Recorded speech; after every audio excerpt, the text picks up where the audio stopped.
पंडित अर्जुन लाल सेठी कहते हैं, जयपुर में एक सेठी कॉलोनी भी है जो पंडित अर्जुन लाल सेठी के नाम पर है। लेकिन जितना जो कुछ होना चाहिए वो कुछ भी उनके लिए देश ने नहीं किया। शायद एक विडंबना ही कहिए, किसी महापुरुष के लिए उसका देश ऊपर उठाता है, देश भूल जाए तो पार्टी ऊपर उठाती है, पार्टी भूल जाए तो समाज ऊपर उठाती है, लेकिन जिसे सभी भूल जाएं उसे कौन याद करे? उसे याद करने वाली केसरिया ज्योत नाम की संस्था।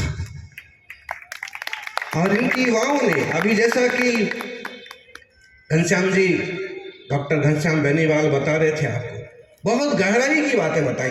शायद उन्हें और टाइम दिया जाता तो।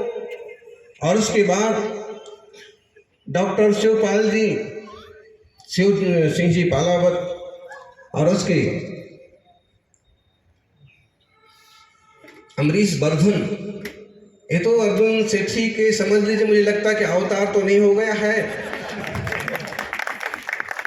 और जिस दिन ये वर्धन जी, अजय चौधरी और शिवपाल जी एक दिन आए, उस दिन ये बात हुई। इस विषय पर हमारा काफी समय से चिंतन मंथन चल रहा था कि एक ऐसा क्रांतिकारी हुआ है और जो धर्म के प्रति इतना समर्पित था कि अगर उसे जिन प्रतिमा का दर्शन ना हो तो भोजन ना करे। और उससे उदाहरण है कि जयपुर में ही 6 उपवास उन्हें करना पड़े थे। जयपुर में 5 साल की सजा।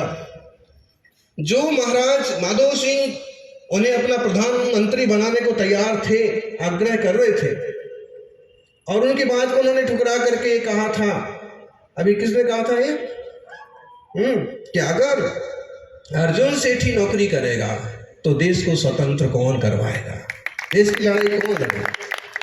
उस समय एकदम जैन समाज में कहिए, जयपुर में जैसे पहले ग्रेजुएट थे, इतने बड़ी पढ़ाई वाले के लिए।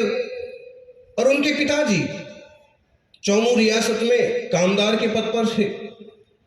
तो शुरू में पिताजी के हिसाब से उन्हें कामदार का पद तो 1.5 साल देखा, लेकिन उसमें भी ये हुआ कि जब अंग्रेज एजीजी का मतलब पता नहीं क्या होता है, लेकिन कोई बड़ा ऑफिसर होता होगा, तो चौमू गए तो वहाँ के जो सामंत थे उन्होंने समझा भी दिया।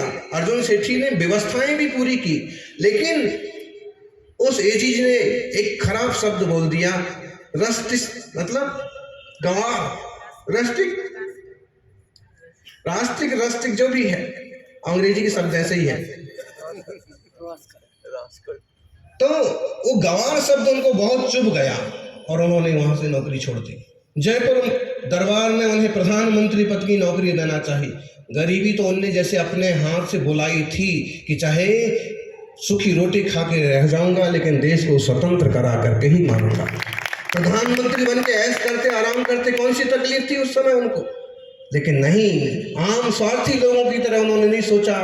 सम्राट को भी वो जवाब दिया, राजा माधो सिंह को भी वो जवाब दिया कि माधो सिंह जी चूंकि सज्जन थे, लेकिन शायद वो भी थोड़े से चिढ़ गए होंगे कि आज का छोकरा ऐसी बड़ी बातें करता है, मुझे भी अंग्रेज की बात मानना पड़ रही है। उसके बाद 5 साल उन्होंने ही उनको सजा दी। क्यों? जो अभी बताया, ऊपर से लेटर आया कि इस छोकरे को अगर बाहर रखा गया तो सारी सत्ताएं खत्म हो जाएंगी, देश स्वतंत्र हो जाएगा। 20 साल की उम्र में केवल ग्रेजुएट हो गए। 22वें साल में उनको प्रधानमंत्री राजस्थान जयपुर सरकार का बनाने की आग्रह हुआ। 24वें साल में 26वें साल में उन्होंने 24वें साल में उन्होंने स्कूल में पढ़ाना चालू किया। 26वें साल में अपना इंदौर के स्कूल में 24वें साल में सर सेठ हुकुमचंद के भाई थे कल्याण मल कसलीवाल, उनके नाम से एक स्कूल था वहाँ, उसमें उन्होंने पढ़ाना चालू किया। तो 1 साल में उनको समझ में आया कि ऐसे काम नहीं चलने वाला। 26वें साल में उन्होंने खुद जैन विद्यालय खोला जयपुर में, वर्धमान जैन विद्यालय, और उनका लक्ष्य था स्कूल में विद्यार्थियों को पढ़ाना। प्रसिद्ध यही था कि यहाँ धर्म की शिक्षा मिलेगी, बच्चे पढ़ेंगे, लेकिन उनका मूल लक्ष्य था क्रांतिकारी बनाना, देश को स्वतंत्र कराना। कितना जबरदस्त उनकी सोच होगी, कितना जबरदस्त एजेंडा होगा। अर्जुन लाल सेठी पंडित इसलिए कहलाते क्योंकि वो पंडित थे। उस जमाने में जैनों की जितनी बड़ी सभाएं होती थी, बिना उनके वक्तव्य के, बिना उनके प्रवचन के खत्म नहीं होती थी। वो पंडित ऐसे बन गए कि जब वहाँ लखनऊ में ब्रह्मचारी शीतल प्रसाद के सानिध्य में आए, वो उस जमाने के जैनों के अच्छे नेता माने जाते थे, तो उन्होंने उन्हें धर्म का भी ज्ञान कराया। और फिर प्रेरणा जब मालूम पड़ा कि इनके विचार क्रांतिकारी है, तो उन्होंने प्रेरणा दी राष्ट्रभक्ति में कूदने की, देश सेवा के लिए जीवन समर्पित करने। उन्होंने स्वीकार किया। अजब गजब जीवन रहा उनका।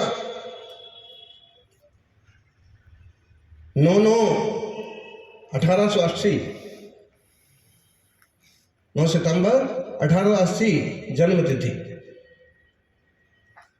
और 1902 में हो गए ग्रेजुएट। 22 साल में पूरे 1902 में। उसके बाद वर्धमान विद्यालय की स्थापना की और उसमें सब प्रकार के लोगों को, सब प्रकार के विद्यार्थियों को पढ़ाना और खासकर क्रांतिकारी बनाना। ये सत्य बातें हैं। मिलाप चंद्रिया की एक किताब हमारे हाथ में आई कि चंद्रशेखर आजाद, ये हमने बहुत पहले एक उदाहरण पढ़ा था, जैन जागरण के दूत अयोध्या प्रसाद गोयली की किताब थी, भारतीय ज्ञानपीठ से छपी थी। वो किताब हमारे को शायद विद्यार्थी अवस्था में कहीं हाथ लगी थी, आज से 30 साल पहले। तब हम ये सोचने में पड़ गए कि चंद्रशेखर आजाद क्यों इनसे, अर्जुन लाल सेठी से सलाह लेने लगे, क्योंकि सिर्फ वो एक ही प्रसंग था, पूरी किताब नहीं थी। तो फिर एक दूसरा प्रसंग पढ़ने को मिला कि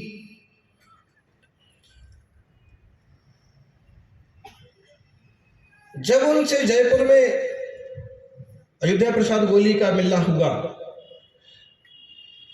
आना हुआ, तो वो अचानक से उन्हें छोड़ करके और अजमेर चले गए, है ना। अजमेर जाकर के और फिर वापस आए तो इन्होंने ये इंतजार ही करते रह गए कि कोई बात बताई नहीं हुआ, अचानक से और चले गए। आके बताया कि तुम सोच रहे होगे कि मैं ऐसे तुम मेहमान बन के आए और मैं तुम्हें छोड़ के यूं चला गया। इसका कारण यह है कि जैसे तुमने देखा होगा कि बाहर अखबार पढ़ा था, मैंने अखबार उठा के देखा तो अखबार में लिखा चंद्रशेखर आजाद गिरफ्तार। तो मैं तो सत्य में आ गया, क्योंकि अगर ये बात सत्य होती तो ये तो मेरी नैतिक मृत्यु थी, क्योंकि चंद्रशेखर आजाद को मैंने छुपा रखा था अजमेर में। एक किताब में संस्मरण है। तो जैसे मैंने समाचार पढ़ा तो तुम्हें भी कुछ नहीं बताया और मैं यहाँ से निकल गया। मैं वहाँ जाकर खोजबीन की, जहाँ मैंने जो कुछ किया था वो वैसा के वैसा सेटल पाया। और ये बात जरूर थी कि उसी टाइप के दूसरे आदमी को मेरे घर से अंग्रेजों ने पकड़ लिया। तो उन्होंने उसे चंद्रशेखर आजाद, जब मैंने वहाँ जाके देखा तो चंद्रशेखर आजाद सुरक्षित थे और मैंने उन्हें वापस दूसरी जगह सेटल किया। मैं अब यहाँ वापस आया हूँ, अब तुम अपनी बात बताओ। कितना गजब का आदमी रहा होगा। भगत सिंह उनके यहाँ बम बनाने की कला सिखाते थे जयपुर में। इसका नाम लिखा जगह का यहाँ पर।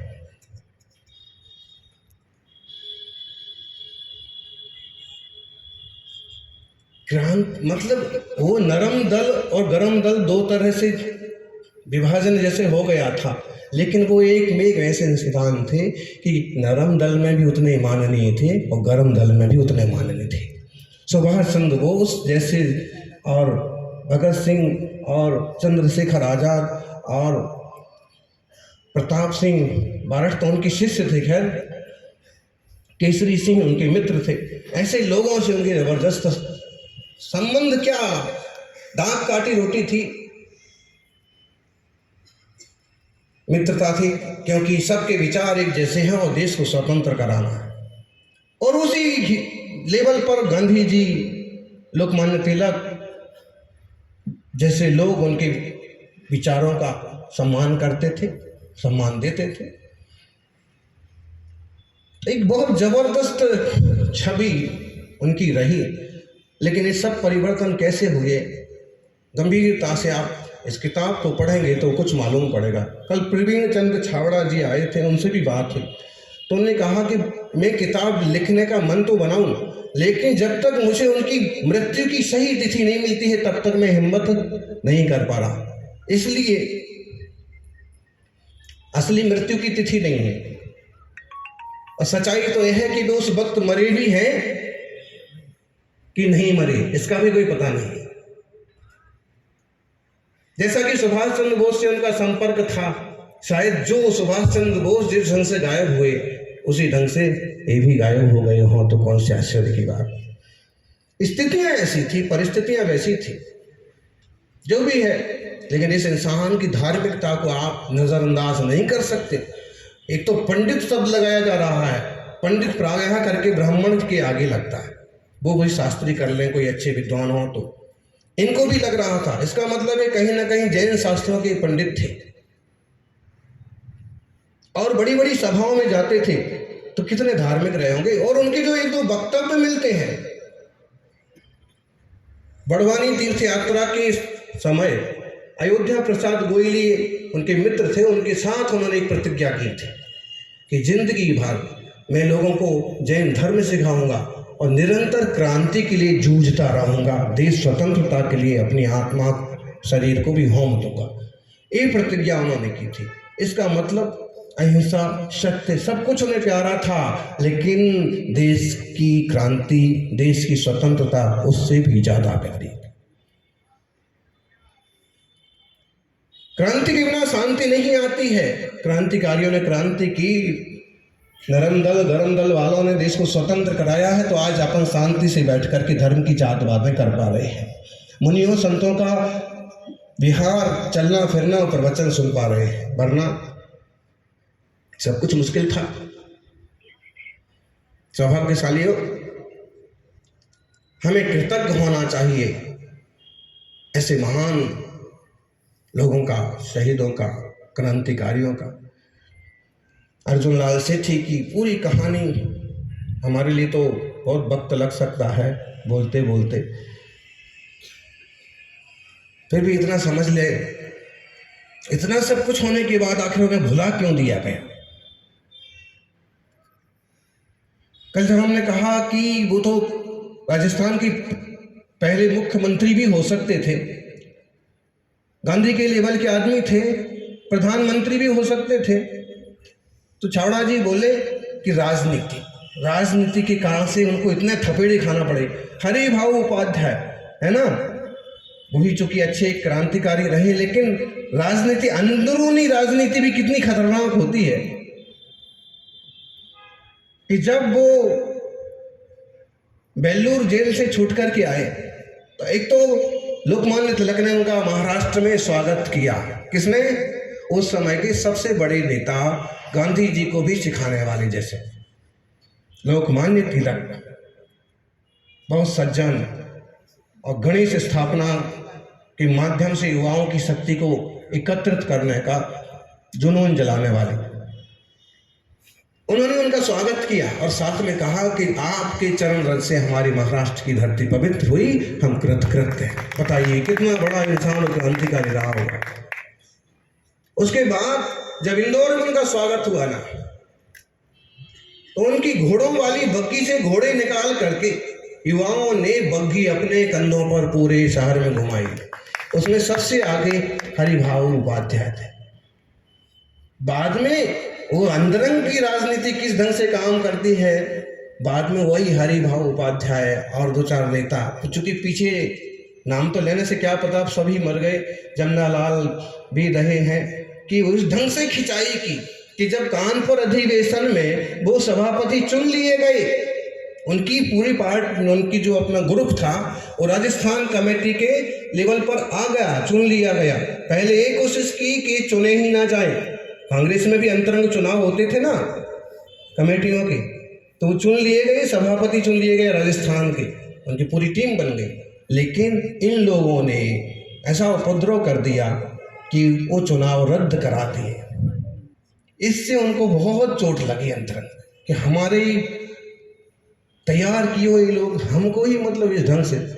बाद में उन्होंने एक दो पत्रों में लिखा भी कि राजनीति में मेरा कोई साथी नहीं है। जो केसरी सिंह बारहट को एक पत्र लिखा, उनको प्रिय बंधु लिखा, उसमें अपनी सारी कुछ समस्याओं का खुलासा भी किया कि तो इस टाइप की समस्याओं से जूझते रहे। इतना स्वागत हुआ। जैन समाज में उनके लिए कहा जाता था, अंग्रेजों में लॉर्ड कर्जन और जैनों में लॉर्ड अर्जुन। इतना बड़ा समाज में उनका रुतबा था। फिर आखिर सब कुछ बदल कैसे गया? तो एक तो राजनीति के ढंग से बदली। मुझे तो लगता है ना कहीं गांधी की चुप्पी ने भी इनको पतित करने में बहुत बड़ा,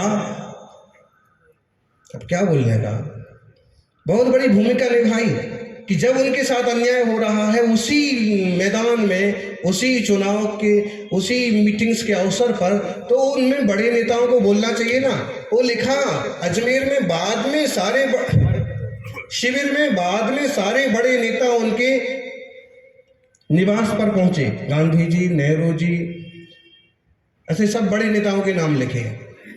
और गांधी जी ने कहा कि आपको इतनी सारी चोटें लगी हैं क्योंकि वो सत्याग्रह पर आ गए थे कि जब हम जीत गए, हमारा ग्रुप जीत गया है, तो इसे ही क्यों नहीं आप घोषित कर रहे हैं, रद्द क्यों कर रहे हैं राजस्थान के चुनाव। तो उसको लेकर के उनने सत्याग्रह किया अपने ही लोगों से। तो सेवा दल में जो लोग थे, सेवा दल के लोगों ने किसी के इशारे पर, चाहे जमुनालाल जी के इशारे पर कहो कि वल्लभ भाई के इशारे पर कहो, उनकी जोर से पिटाई की। घायल हो गए वो सब। घायल होने के बाद फिर गांधी जी गए कि आपको इतनी चोट लगी, आपको इतनी तकलीफ हुई,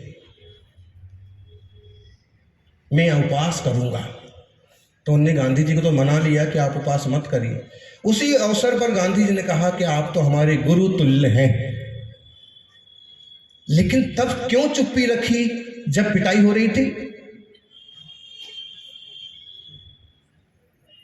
तो मतलब नीति, राजनीति किस ढंग से खतरनाक ढंग से चलती है।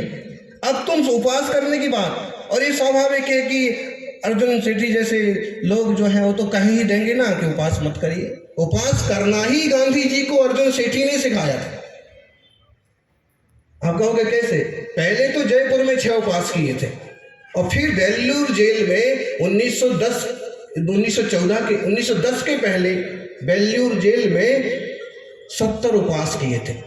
राजनीति में वो उपवास इस रूप में प्रसिद्ध है कि जेल में बंद कैदियों के साथ दुर्व्यवहार किया जाता था, उसके विरोध में 70 उपवास किए थे।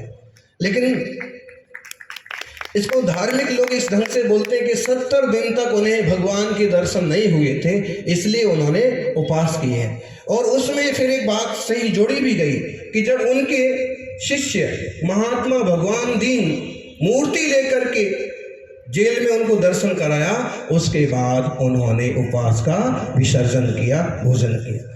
और उस ढंग से गांधी जी ने उनके बाद उपवासों को आंदोलन का साधन बनाया।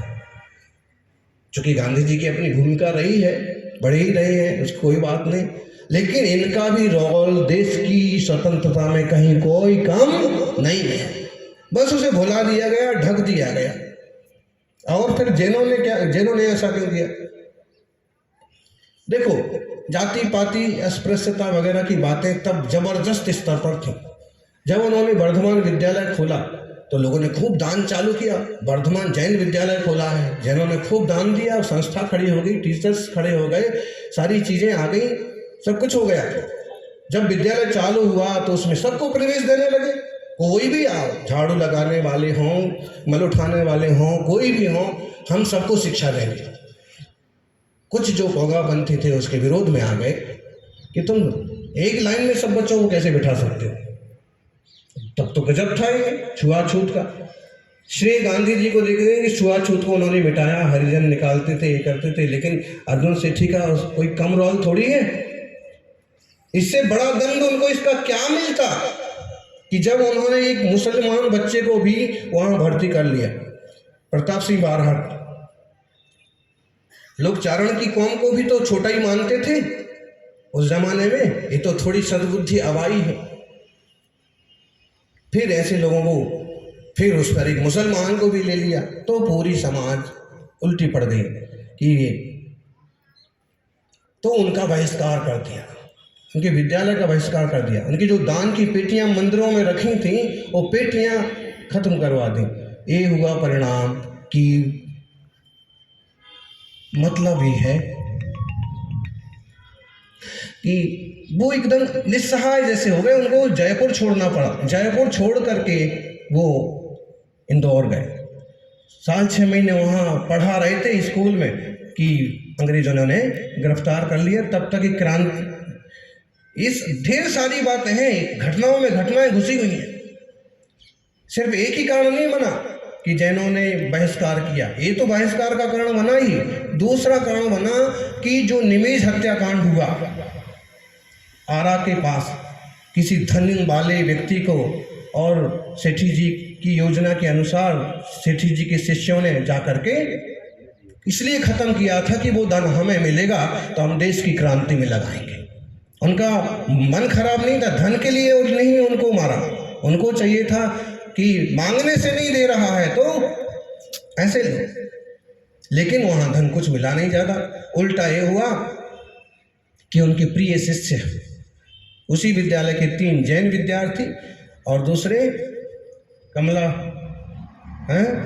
दत्ता और एक और, ऐसे 5 लोग फंस गए। उसमें मोती चंद जो थे महाराष्ट्र के जैन थे, सहा थे, और शायद वो तो सोलापुर के थे, सोलापुर या फलटन के। तो उनको तो फांसी की सजा हो गई।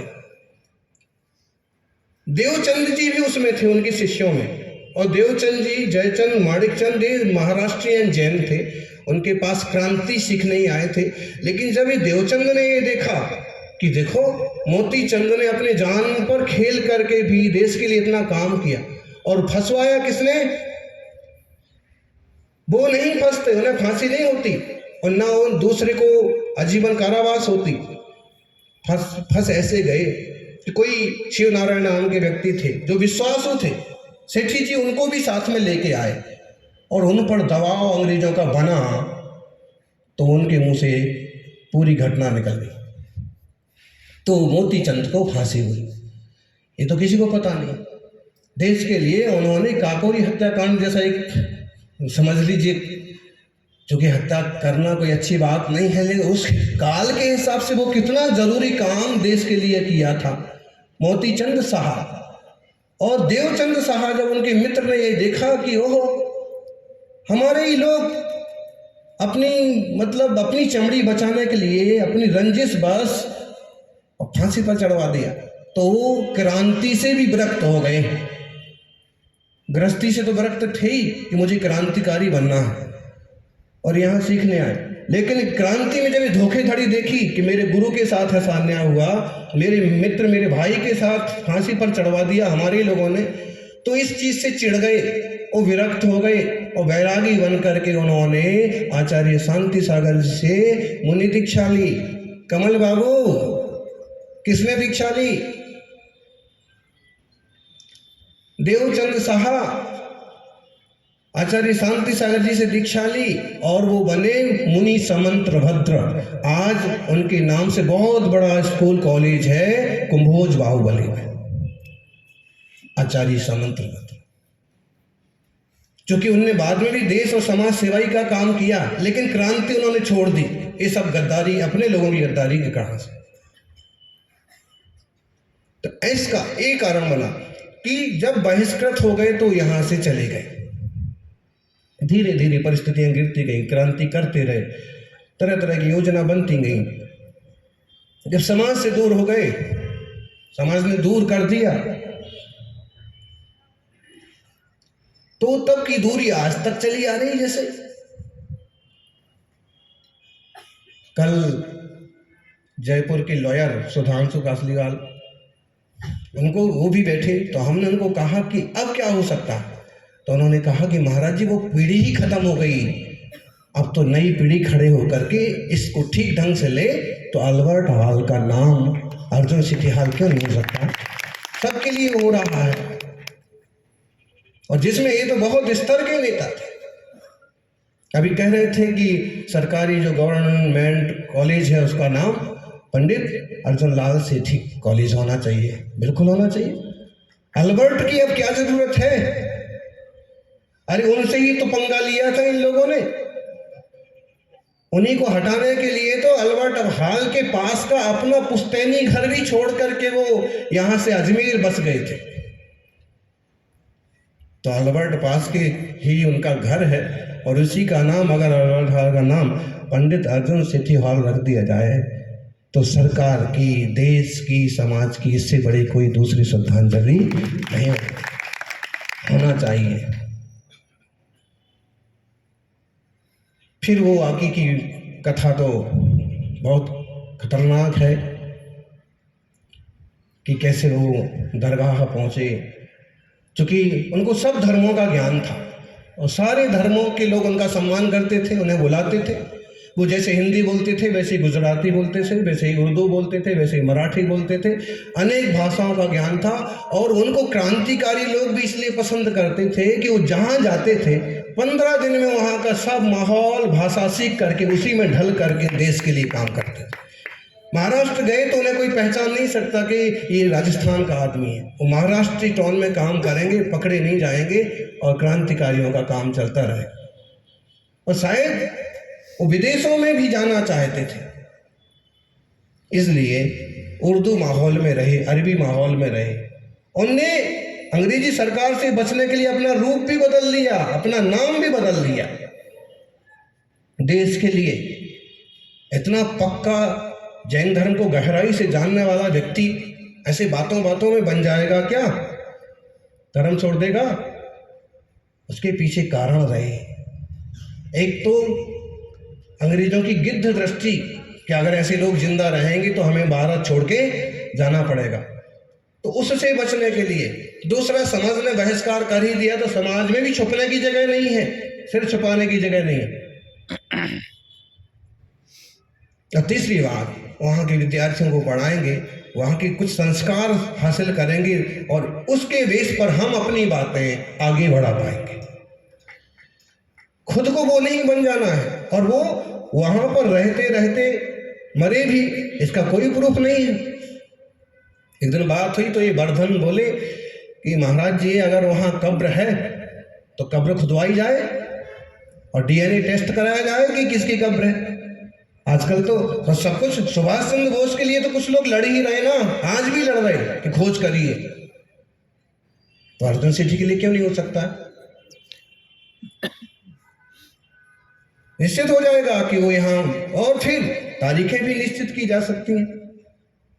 क्योंकि अब वो इस दुनिया में नहीं है तो इसको कोई लोग ऐसे ही बोल देते हैं कि अब इस बात की कोई ज़रूरत नहीं है।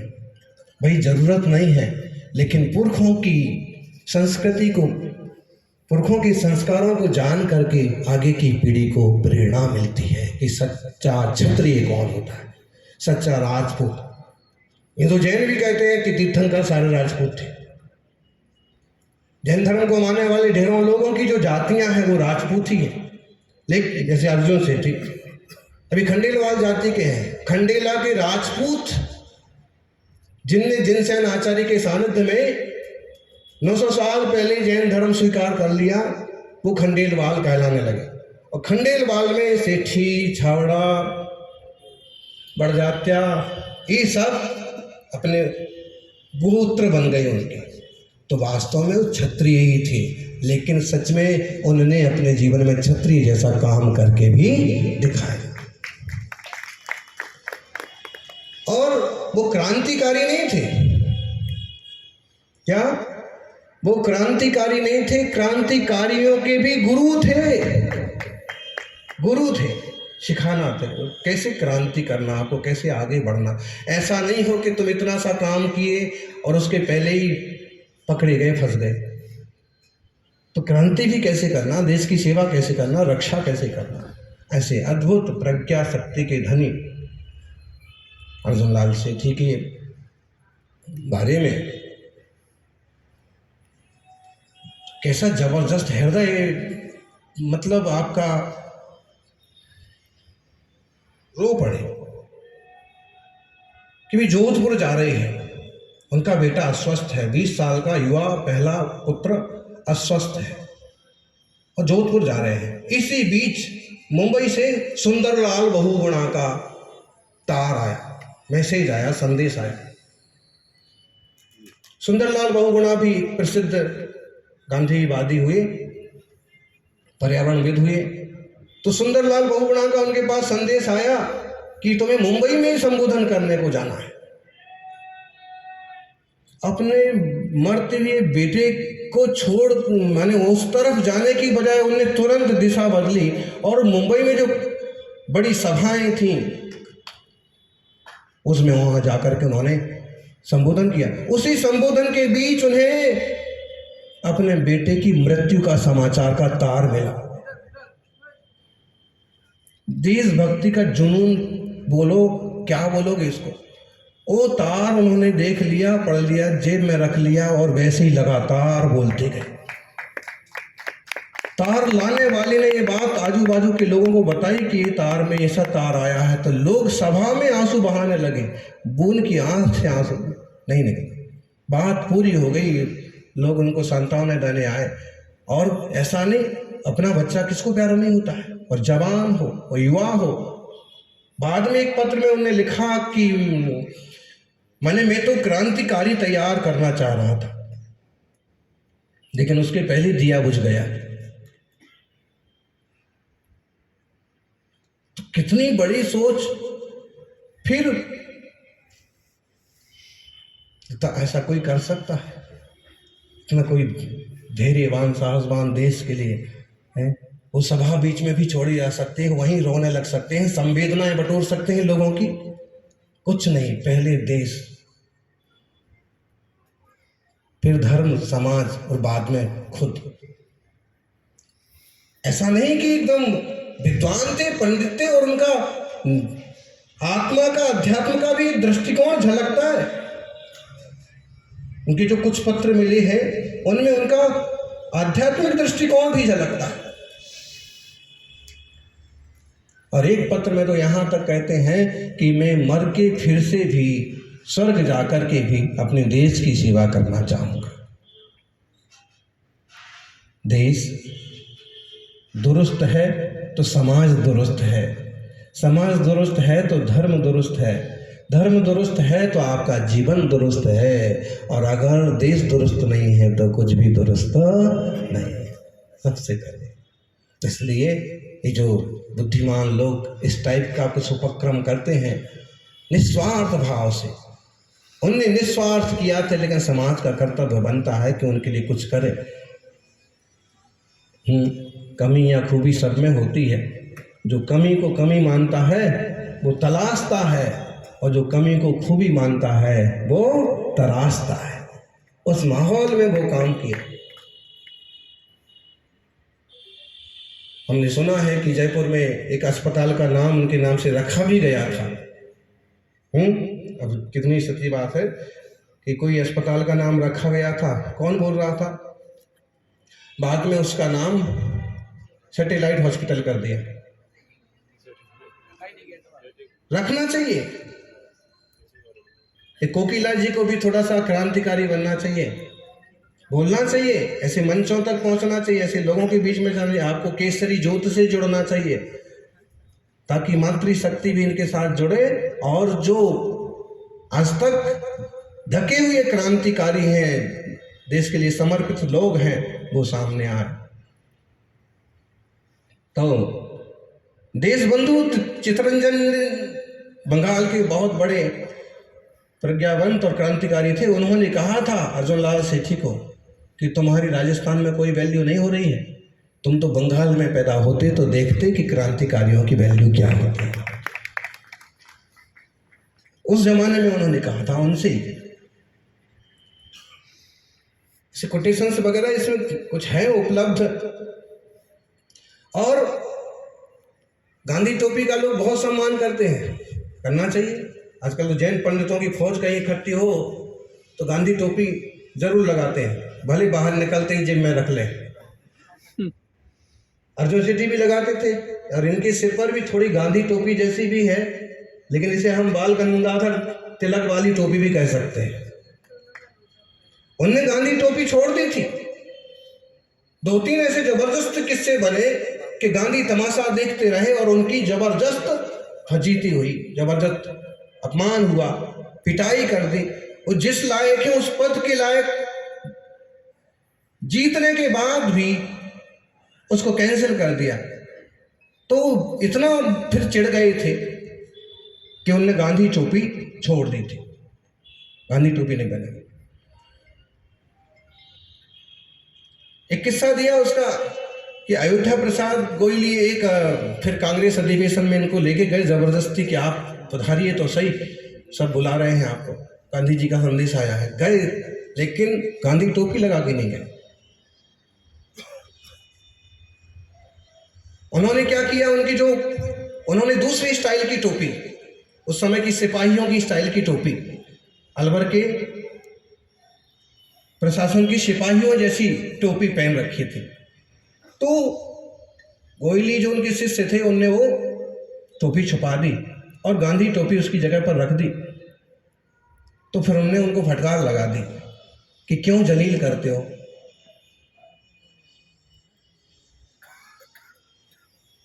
इसके लिए मैंने इतना कुछ किया, लेकिन इस टोपी वालों ने मुझे कितना दिया, देखते ही देश ने इतना तिरस्कार किया। तो कम से कम अब इस जमाने में तो ऐसा तिरस्कार नहीं होना चाहिए। समाज, सरकार उनके लिए पुरस्कृत करे, और पुरस्कृत तो क्या करेंगे, किसी अच्छे इमारत का हाल का नाम रख दिया जाए, पंडित अर्जुनलाल सेठी, एक याद बनी रहेगी, वही सम्मान हो जाता। गांधी जी के नाम बहुत जगह लगे हैं, सड़कों के नाम भी बहुत हैं। जयपुर की बात करें तो पहला नंबर सेठी जी का आता है।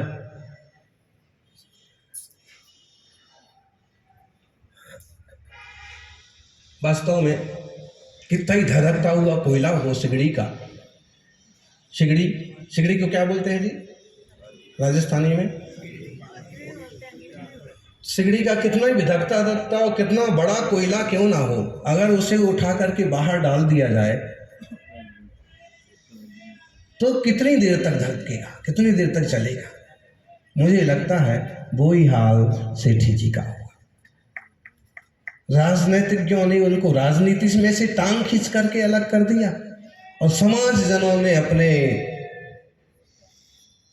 पंथ पराओं के नाम पर उनको अलग कर दिया। तो धधकता हुआ वह अंगारा धीरे धीरे राख में तब्दील हो गया। जरूरत है इस बात को समझा जाए और उन्हें उनका सम्मान वापस दिलाया जाए। नींव की ईंट का अपना महत्व होता है और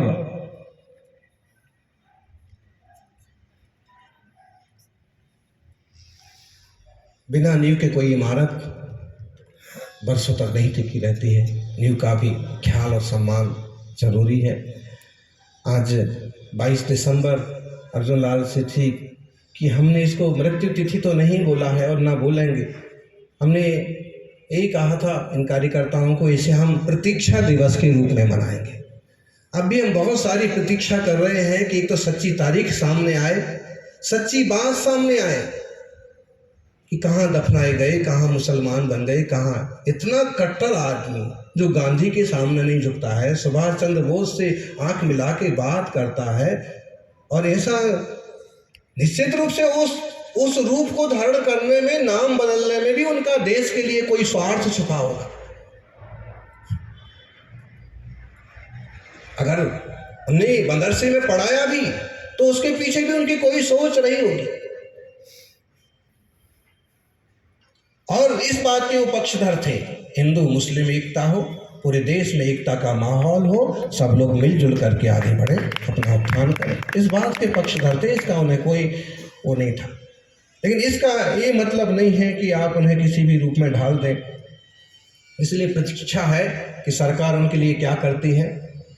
मरने के बाद भी भारत रत्न दिए गए हैं, दो मत दो, लेकिन कम से कम जिस शहर में वो पैदा हुए, जहाँ उनका घर था, वहीं कुछ ऐसा कर दो कि एक स्मृति बने, लोग प्रेरणा लें और देश के लिए, समाज के लिए कदम उठाते वक्त उन्हें एक जुनून और जोश रहे कि उनने किया था तो उन्हें ये मान मिला, हम करेंगे तो हमें भी समाज कम से कम भुलाएगा तो नहीं। तुम कुछ दो मत दो, भूलो तो मत। हम आप सब युवाओं को केसरिया जोत और बदलो बड़े राजस्थान बिल्कुल बदलेगा। आप लोग डटे रहेंगे तो सच्चाइयाँ उजागर होंगी और इस राजस्थान का मान सम्मान बढ़ेगा। यहाँ प्रताप, महाराणा प्रताप जैसे, भामा शाह जैसे और एक से बढ़ के एक दिग्गज हुए हैं। हमारी संस्कृति, हमारी रीति नीति सुरक्षित रहे और सभी एक दूसरे का सम्मान करते हुए प्रेम से आगे बढ़ें। किसी के बैर विरोध की कभी हमें कोई पैरवी नहीं करना है। बस प्यार कैसे बढ़े और सच्चाइयाँ कैसे उजागर हों, इस पर काम करते रहिएगा। समीर शेखर जी के बारे में